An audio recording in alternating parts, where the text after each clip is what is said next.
Diabetes કોને થઈ શકે છે અને કઈ સ્થિતિમાં ડાયાબિટીસ થવાનું જોખમ વધુ હોય છે? અત્યારે હાલ ડાયાબિટીસની વાત કરીએ તો ડાયાબિટીસ દર 11 ભારતમાં એટલે કે ઇન્ડિયામાં દર 11 એક વ્યક્તિને ડાયાબિટીસ એવરેજ હોય છે. ડાયાબિટીસ કોને થાય તો diabetes generally family history positive એટલે જેના મમ્મી પપ્પા દાદા દાદી ભાઈઓ એમને હોય વારસાગત બીમારીઓ ઘણા હોય છે. જ્યારે વ્યક્તિને ડાયાબિટીસ કંટ્રોલમાં ન હોય ત્યારે એને શું તકલીફ થઈ શકે છે? ડાયાબિટીસ જો કંટ્રોલમાં ના રહેતો હોય તો શરૂઆતના 2-3 વર્ષ દર્દીને એવું લાગે કે કંઈ ડાયાબિટીસથી કશું ના થાય, દવા નથી લેતા હોતા, પણ લાંબા ગાળે 2-5 વર્ષ પછી ડાયાબિટીસ એની તકલીફ શરૂ કરતો હોય છે, જેના કારણે આંખમાં દેખાવાનું ઓછું થઈ જાય, રટાઈના ઉપર અસર થાય તો અંધાપો પણ આવી જતો હોય છે, હૃદયની નળીઓમાં બ્લોકેજ થવાનું, હાર્ટ એટેક આવવાના ચાન્સ બની જતા હોય, મગજની લકવો થવાના ચાન્સ રહેતા હોય છે, અને કિડની પણ બગાડી નાખતા હોય છે, એટલે કિડની ફેલરના કેસ પણ બની જતા હોય છે. તો જ્યારે વ્યક્તિને ડાયાબિટીસ થાય ત્યારે એના શરીરમાં એને શું લક્ષણો દેખાતા હોય છે? ડાયાબિટીસ એક સાયલન્ટ બીમારી છે. આમ જનરલી શરૂઆતમાં ચિહ્નો દેખાતા નથી, એટલે લાંબા ગાળે ખબર પડતી હોય છે, પણ જનરલી થાક લાગવો, કોઈ પણ કારણ વગરનો થાક લાગવો, વજન ઘટવું, વારંવાર પેશાબ કરવા જવું, રાતના ટાઈમે વધારે પડતો પેશાબ કરવા જવું, કોઈ જગ્યાએ વાગ્યું હોય, ઘા થયો હોય તો રૂઝ ના આવવી, આંખોમાં ઝાંખપ દેખાવું, આ બધા જનરલ કોમન સિમ્પટમ્સ. પગમાં બળતરા બી થતી હોય છે. થાઇરોઇડ માટે કયો રિપોર્ટ અને કેટલા સમયે કરાવવાનો હોય છે? અમુક ઉંમર એટલે કે 30 વર્ષ ઉપરથી જનરલી દરેક જણે 6 મહિને કે 12 મહિને એકવાર થાઇરોઇડ એટલે TSH નામનો રિપોર્ટ કરાવવો જોઈએ. TSH જોડે T3 T4 રિપોર્ટ કરવાના હોય છે, જેનાથી જાણી શકાય કે હાઇપરથાઇરોઇડિઝમ છે કે હાઇપોથાઇરોઇડ એટલે કે લીલો છે કે સૂકો છે, એના આધારે પછી દવા કરવાની હોય છે. પ્રેગ્નન્સી પછી થાઇરોઇડ આવી શકતો હોય છે? થાઇરોઇડ ગમે ત્યારે ગમે તે એજમાં થઈ શકતો હોય છે, થાઇરોઇડની બીમારી, પણ પ્રેગ્નન્સીમાં એનું મહત્ત્વ એટલા માટે વધારે હોય છે કારણ કે પ્રેગ્નન્સીમાં જો થાઇરોઇડની કંટ્રોલ ના હોય તો પ્રેગ્નન્સી રહ્યા પછી મિસકેરેજ થવાના ચાન્સ વધી જતા હોય છે.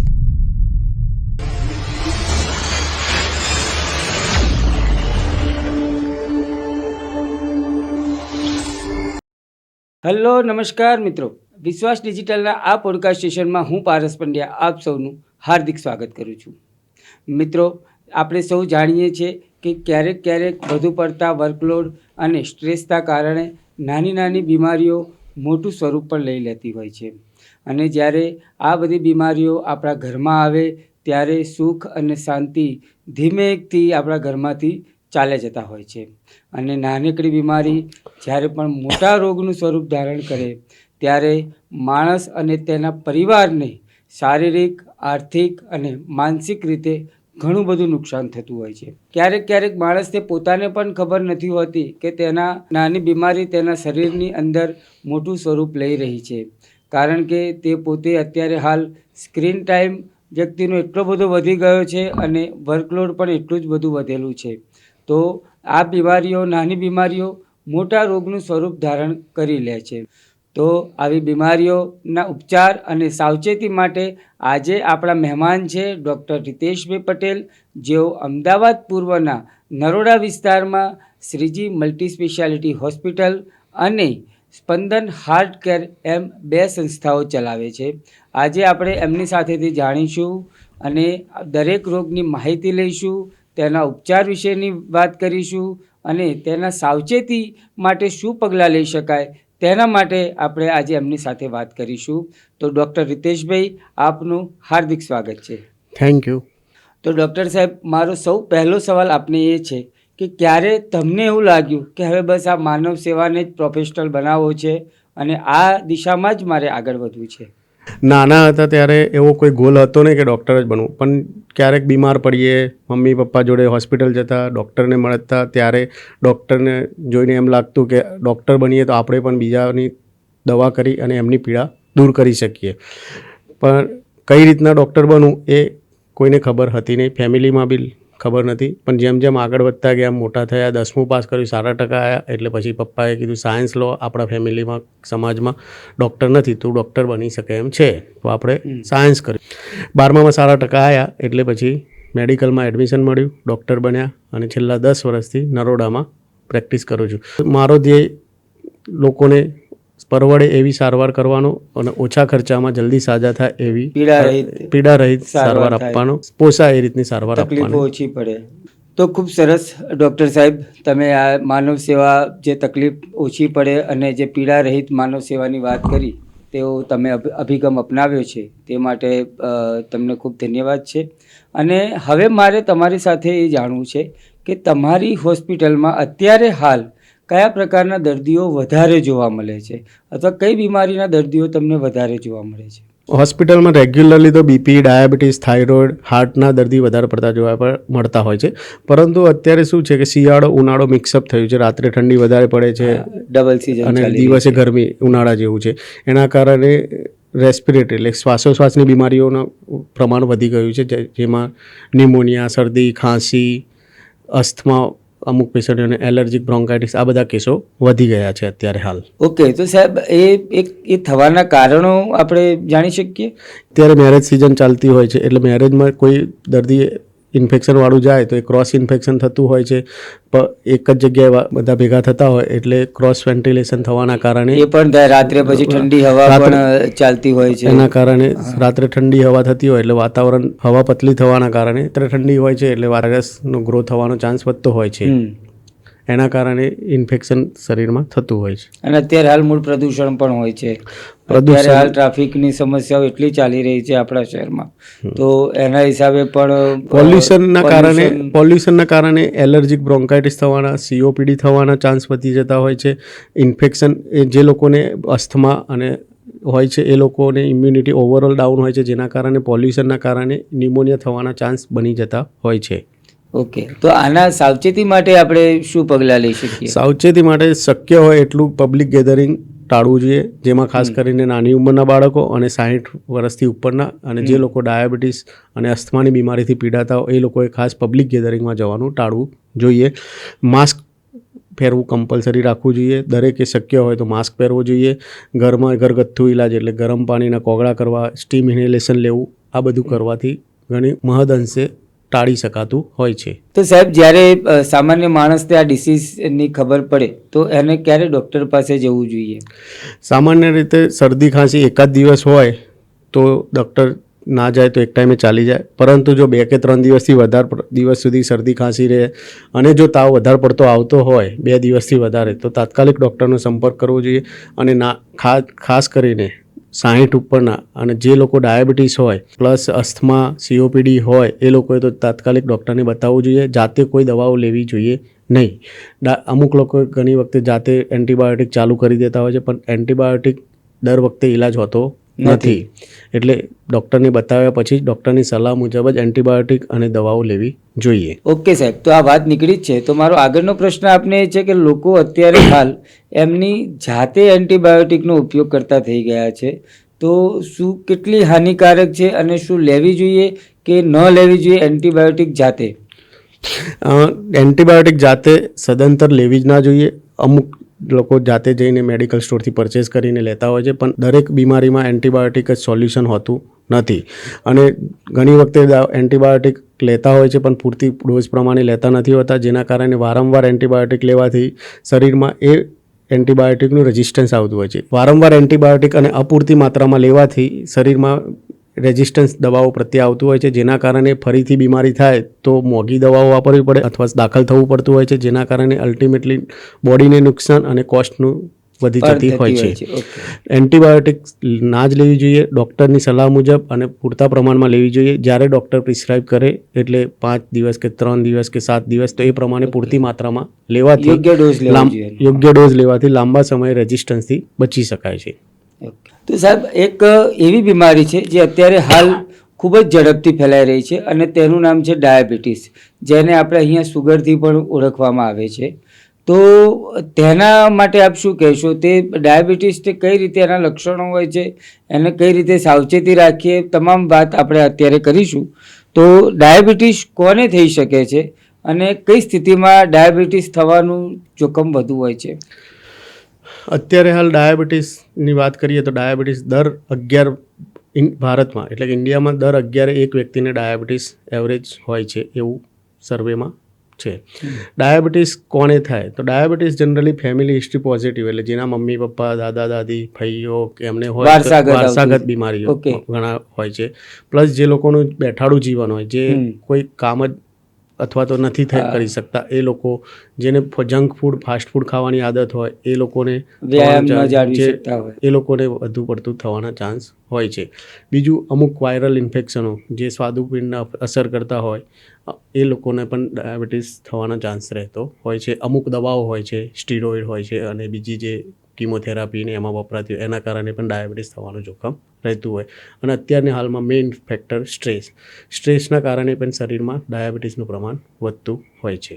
અને જંક ફૂડ પણ એમાં કઈ અસર કરે કે જંક ફૂડના કારણે પણ ડાયાબિટીસનું જોખમ વધતું હોય. જંક ફૂડમાં શું હોય, મોટાભાગે મેદો આવેલો હોય છે, જેના કારણે વારંવાર જંક ફૂડ ખાવાથી શરીરમાં સુગરનું અચાનક પ્રમાણ વધે, જેના કારણે સ્વાદુપિંડ ઇન્સ્યુલિનનું પ્રમાણ વધારવાનું કારણે વારંવાર આ પ્રક્રિયા ચાલુ થવાથી લાંબા ગાળે ડાયાબિટીસ થવાનો ચાન્સ રહેતો હોય છે.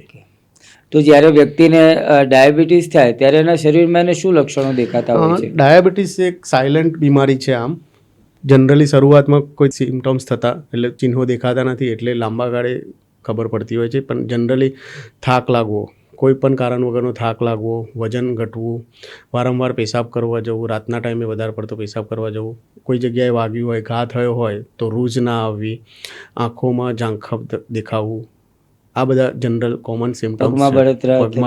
પગમાં બળતરા બી થતી હોય છે. એના આ બધા કારણો હોય, લક્ષણો હોય તો તાત્કાલિક ડાયાબિટીસ માટેની તપાસ કરાવવી જોઈએ. ઓકે, તો હવે આ વાત થઈ લક્ષણોની, તો હવે એના ઉપચારની અથવા એના સાવચેતીના પગલાં આપણે શું કરી શકીએ?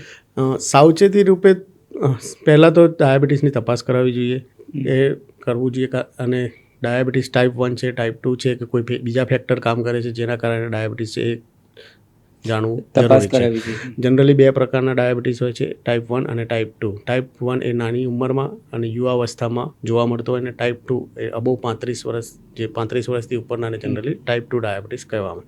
ટાઈપ 1 જેને હોય એને ઇન્સ્યુલિનથી સારવાર કરવી પડતી હોય છે, અને ટાઈપ 2ના દર્દીઓને દવાઓ પ્લસ ઇન્સ્યુલિન જે પેશન્ટની કન્ડિશન પ્રમાણે વપરાતું હોય.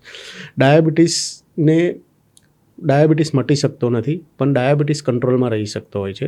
ડાયાબિટીસને કંટ્રોલમાં રાખવા માટે જનરલી એક તો રેગ્યુલર એક્સરસાઇઝ, બેઠાડું જીવન જીવતા હોય તો એમને વ્યાયામ, કસરત, યોગા, પ્રાણાયામ જે એમને અનુકૂળ હોય એ પ્રમાણે કરવું જોઈએ. ખોરાક કંટ્રોલ રાખવો જોઈએ, જે ચરી પાડવાની કહેતા હોય એ ચરી પાડવી જોઈએ. બીજું, દવાઓ ડૉક્ટરને બતાવ્યા પછી ડૉક્ટરના કહ્યા મુજબ દવાઓ લેવી જોઈએ. આટલું જનરલી કરવું જોઈએ. તો આ વાત થઈ સાહેબ લક્ષણોની, તો હવે એના સાવચેતી માટે આપણે શું પગલાં લઈ શકીએ? એકવાર ડાયાબિટીસ થાય પછી દર્દીઓએ આહાર એટલે ખોરાકમાં કંટ્રોલ કરવો જોઈએ. બીજું, વ્યાયામ એટલે કસરત, યોગા, પ્રાણાયામ જે એમને અનુકૂળ હોય એ કરવું જોઈએ. ત્રીજી વસ્તુ, નિયમિત ડાયાબિટીસનું મોનિટરિંગ એટલે ચેકિંગ કરાવી, ડૉક્ટરને બતાવી, ડૉક્ટર પ્રિસ્ક્રાઇબ કરે એ પ્રમાણે દવાઓ લેવી જોઈએ.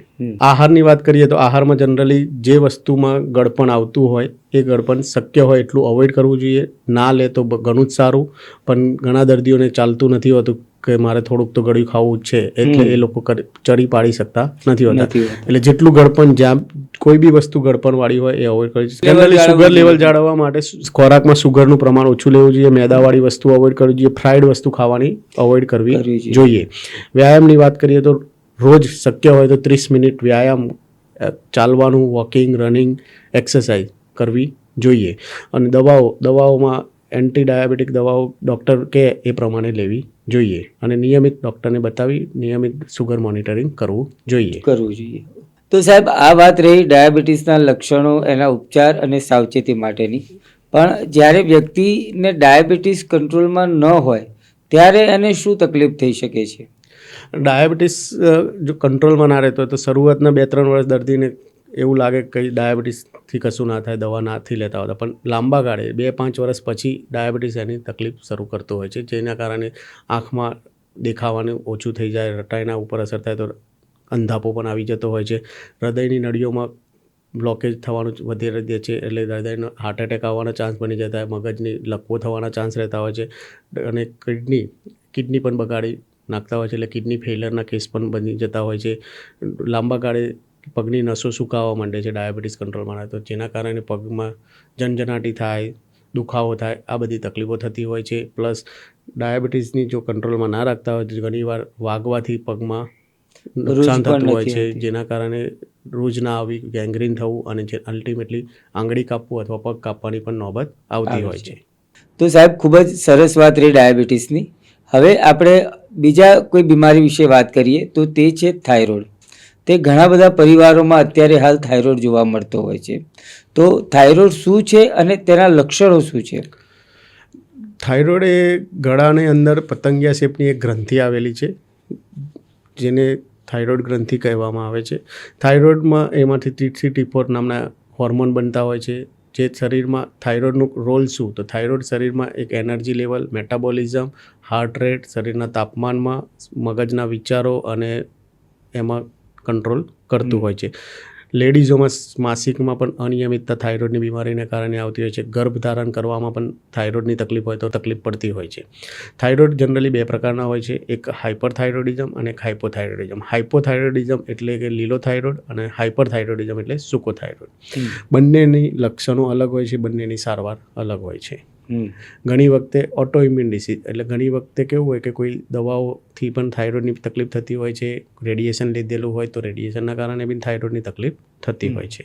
પ્રેગ્નન્સી પછી થાઇરોઇડ આવી શકતો હોય છે? હા, થાઇરોઇડ ગમે ત્યારે ગમે તે એજમાં થઈ શકતો હોય છે, થાઇરોઇડની બીમારી.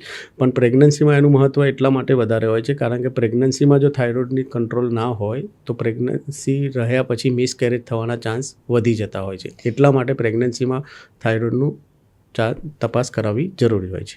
ઓકે, તો આના લક્ષણો શું હોય છે સાહેબ? થાઇરોઇડના લક્ષણોમાં હાઇપોથાઇરોઇડિઝમ એટલે કે લીલો થાઇરોઇડ.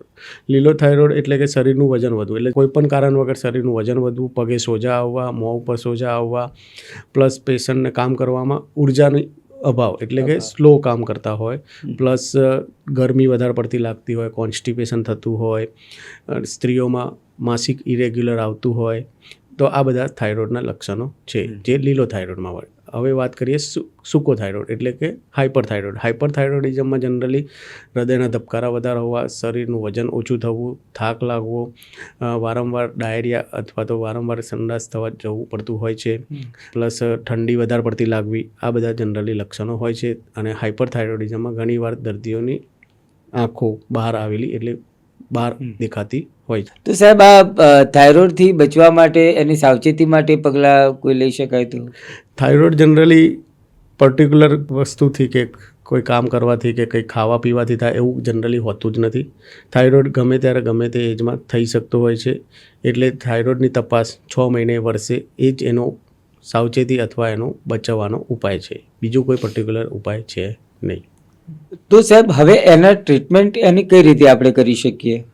ટ્રીટમેન્ટમાં જો લીલો થાઇરોઇડ હોય તો થાઇરોઇડ હોર્મોન આપવાનો હોય છે, જે રેગ્યુલર દવા લેવાની હોય છે. ભૂખ્યા પેટે થાઇરોઇડની દર્દીઓએ ભૂખ્યા પેટે રેગ્યુલર દવા લેવાની. દવા લીધા પછી અડધો કલાક સુધી બીજું કંઈ ખાવાનું નહીં. અને હાઇપરથાઇરોઇડિઝમમાં એન્ટીથાઇરોઇડ દવા આપવાની હોય છે. જનરલી હાઇપરથાઇરોઇડિઝમમાં થાઇરોઇડ હોર્મોન વધારે બનતો હોય છે, તો એને અટકાવવા માટેની દવાઓ વપરાતી હોય છે. તો સાહેબ આ થાઇરોઇડ માટે કયો રિપોર્ટ અને કેટલા સમયે કઢાવવાનો હોય છે? અમુક ઉંમર એટલે કે 30 વર્ષ ઉપરથી જનરલી દરેક જણે 6 મહિને કે 12 મહિને એકવાર થાઇરોઇડ એટલે TSH નામનો રિપોર્ટ કરાવવો જોઈએ. TSH જોડે T3T4 રિપોર્ટ કરવાના હોય છે, જેનાથી જાણી શકાય કે હાઇપરથાઇરોઇડિઝમ છે કે હાઇપોથાઇરોઇડ એટલે કે લીલો છે કે સૂકો છે. એના આધારે પછી દવા કરવાની હોય છે. ઘણા દર્દીઓને સિમ્ટમ્સ થાઇરોઇડના હોય પણ TSH ને એ બધા રિપોર્ટ નોર્મલ આવતા હોય છે, તો એવા દર્દીઓમાં એક એન્ટી-TPO એન્ટીબોડી કરીને એક રિપોર્ટ આવતો હોય છે, એ કરાવતા હોઈએ છીએ. એના પછી એ રિપોર્ટ કરાયા પછી જો એ પોઝિટિવ હોય તો એ પ્રમાણે દવા એની કરવાની હોય છે. હા, તો સાહેબ જ્યારે કોઈ પણ લેડી પ્રેગ્નન્ટ હોય ત્યારે એને શું સાવચેતી રાખવી જોઈએ? પ્રેગ્નન્સી રાખ્યા પછી અથવા તો જે લોકોને પ્રેગ્નન્સીનું પ્લાનિંગ હોય એ લોકોએ નિયમિત પહેલાં તો એકવાર થાઇરોઇડનો રિપોર્ટ કરાવી લેવો જોઈએ. જનરલી ડૉક્ટર કરાવી જ લેતા હોય છે પ્રેગ્નન્સી હોય એટલે. જો થાઇરોઇડનો રિપોર્ટમાં પ્લસ માઇનસ હોય અથવા તો હાઇપર હોય કે હાઇપો હોય તો ડૉક્ટરને બતાવ્યા મુજબ ડૉક્ટર કે એ પ્રમાણે દવા લેવી જોઈએ. જો થાઇરોઇડ કંટ્રોલમાં ના હોય અથવા દવા લેવામાં ના આવે તો પ્રેગ્નન્સી રહ્યા પછી મિસકેરેજ થતું હોય છે જનરલી, તો એ અટકાવવા માટે દવાઓ રેગ્યુલર લેવી જોઈએ. તો દર્શક મિત્રો, આ હતા ડૉક્ટર રિતેશભાઈ પટેલ કે જેમની પાસેથી આપણે જાણ્યું આરોગ્ય વિશે, તેમાં થતી બીમારીઓ, તેના લક્ષણો, તેના સાવચેતીના પગલાં. અને હવે આપણે ફરી મળીશું નવા એપિસોડ સાથે, નવા વિષય સાથે. ત્યાં સુધી રજા આપશો. ધન્યવાદ.